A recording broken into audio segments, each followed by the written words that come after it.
اللهم صل وسلم وبارك على سيدنا محمد وعلى أهله وأصحابه أجمعين. معايا مقادير القرصة: كوباية ونص من السمنة، عجوة، كوباية وربع من اللبن الدافي، كيلو دقيق، معلقة صغيرة من البيكنج باودر، معلقة كبيرة خميرة، 3 معالق كبار سمسم، 3 معالق كبار سكر.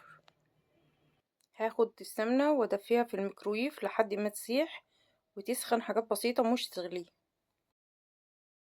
هضيف الخميرة على اللبن وهنزل بالثلاث معالق من السكر واقلبهم مع بعض كويس لحد ما يدوبوا، وتأكدي ان السكر داب. هضيف الدقيق في بولة كبيرة، وهضيف عليهم البيكنج باودر والسمسم المحمص. هقلبهم مع بعض.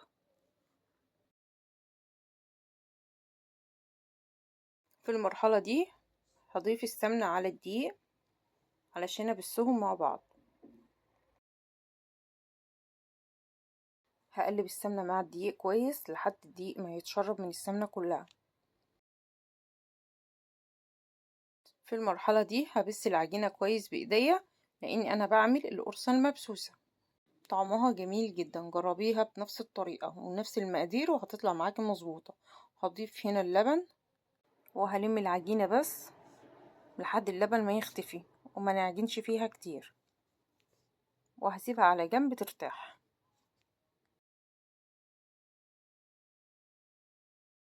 خلاص كده العجينة مظبوطة معايا.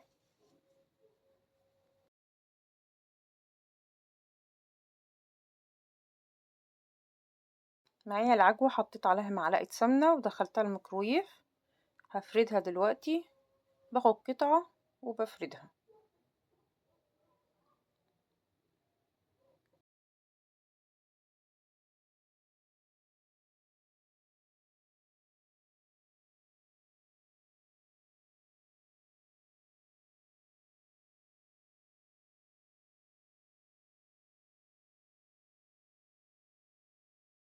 ده بيبقى شكل العجوة معايا. هاخد قطعة وهفردها وهنزل بالعجوة وهقفل عليها كويس، وما تخليش عجوة باينة عشان ما تتحرقش في الفرن. وببططها خالص لحد ما يبقى سمكها رفيع زي ما حضراتكم شايفين. وبالسكينة هعمل لها فتحتين وهحطها على صينية مش مدهونة اي مادة دهنية. وهعمل واحدة كمان عشان حضراتكم تشوفوها. شوية قرص زي العسل هتنفعنا الصبح في الفطار مع كوباية شاي بالقرفة، طعمها خطير جدا.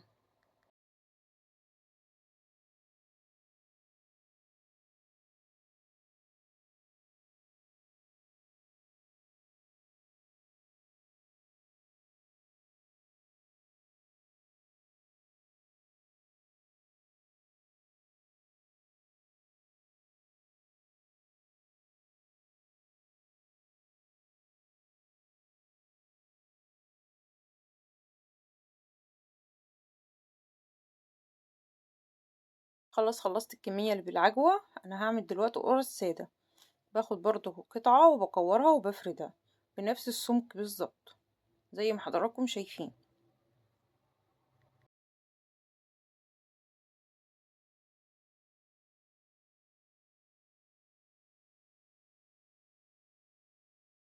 وده بيبقى سمك القرصة معايا.